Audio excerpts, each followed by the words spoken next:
The Donut. Isa nga ito sa greatest meme na na-produce ng One Piece. Patungkol nga ito sa pagsasacrifice ng isang kapatid para mailigtas yung little brother niya. Pero alam nyo ba, na bukod nga sa legendary sacrifice na ginawa netong si Ace, marami pang unsung heroes sa One Piece na talaga namang hindi natin inaasahan yung ginawa nilang sacrifice. Kaya naman sa video nga na to, pag-uusapan natin itong top 10 na pinaka-heroic sacrifice sa buong series ng One Piece. At para umpisahan nga itong listahan natin, syempre unahin na natin itong naging sacrifice ni Pell. As we all know, during Alabasta Arc, isa nga itong si Pell sa iniyakan ng maraming fans dahil sa ginawa niyang pagsasacrifice. Nailipad palayo yung bomba na sinet up ni Crocodile. Though ni-reveal nga sa latter part ng Alabasta Arc na nakaligtas pala siya, iba pa nga rin yung impact ng ginawa niyang pagsasacrifice. Lalo na yung mga huling words niya kay Vivi at kung paanong ipinakita yung flashback niya sa Nefertari family. Ang sumunod naman sa listahan natin itong sacrifice na ginawa ni Pedro. Unlike nga kay Pell na nabuhay pa sa ginawa niyang sacrifice, itong si Pedro nga hindi pinalad sa bomba na pinasabog niya. Yes, namatay nga siya. At ang masakit pa doon yung inaasahan niyang sasama sa kanya sa pagkamatay na si Perospero, it turns out na nabuhay pa. Though mapait nga ang sinapit ni Pedro, wala pa rin namang regret sa kanya dahil buo nga yung loob niya at naniniwala siya na yung pangarap niya na maging hari ng mga pirata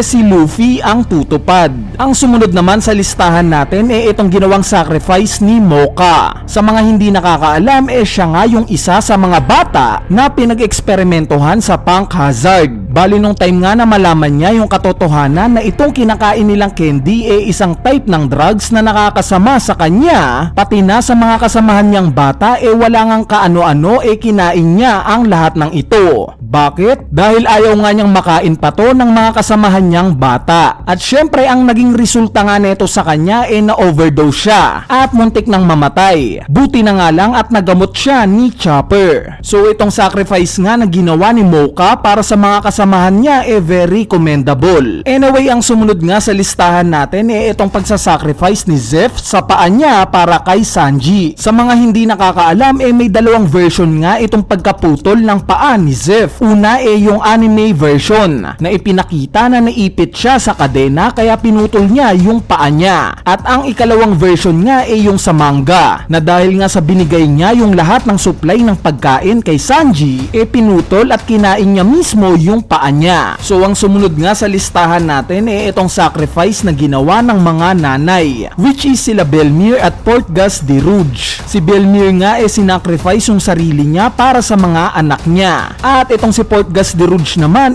ganun din. Dahil nga sa hinahanap ng mga Marines ang magiging anak ni Goldie Roger pinilit niyang i-extend yung panganganak niya hanggang 20 months. Wag nga lang matunton itong pinagbubuntis niya na si Ace. At kahit nga alam niya yung magiging consequence na mamamatay siya during sa proseso na to, ginawa niya pa rin. Ang ikaapat naman sa ating listahan syempre itong sacrifice na ginawa ni Shanks para kay Luffy. Bali hindi na nga natin ididetalye yung nangyari dito since alam nyo naman na to. Pero kung trip nyo nga ng different perspective o mas malalim na explanation sa kung bakit nagpakain ng braso itong si Shanks, may separate video na nga tayo patungkol dito. Kung trip nyo nga panoorin, ilalagay ko na lang yung link sa comment section sa ibaba. Anyway, ang ikatlo nga sa ating listahan itong sacrifice na ginawa ni Corazon para kay Trafalgar Law. We all know na pagtapos ng nangyari sa country ng Flebans na lumaganap ang poison, ang nag-iisang survivor na nga lang dito si Trafalgar Law. At ang nag-iisang tao naman na nakita nating nagmalasakit kay Trafalgar Law itong si Corazon. Dinala nga niya sa iba't ibang doktor itong si Law para lang malunasan itong poison sa katawan niya. At nung oras nga na malaman niya na ang tanging makakapagligtas lang kay Trafalgar Law yung devil fruit na Opi-Opi no Mi, ginawa nga ni Corazon ang lahat makuha lang ito ni Trafalgar Law. Umabot pa nga sa point na handa niyang ipagpalit yung sarili niyang buhay para lang sa buhay nitong bata na napamahal na sa kanya. Kaya naman itong sacrifice nga ni Corazon, mabuhay lang si Law, ang masasabi nating isa sa pinaka-heroic sacrifices sa buong series nitong One Piece. Bali ang ikalawa naman sa lista listahan natin is syempre itong famous sacrifice ni Zoro during Thriller Bark Arc. Dahil nga sa nanghihina na at wala nang kalaban-laban itong buong Straw Hat Pirates kay Kuma, since naubos na nga yung lakas nila sa paglaban kay Gecko Moria, nakipagkasundo nga itong si Zoro kay Kuma. Natatanggalin daw ni Kuma yung pain o sakit sa katawan ni Luffy at ililipat sa kanya. Kung kaya nga daw itong matik ni Zoro, hahayaan sila netong mabuhay at papatakasin ni Kuma, which is nag-agree naman si Zoro. At kahit nga pinatikim na ni Kuma ng kapiranggot na pain ni Luffy, itong si Zoro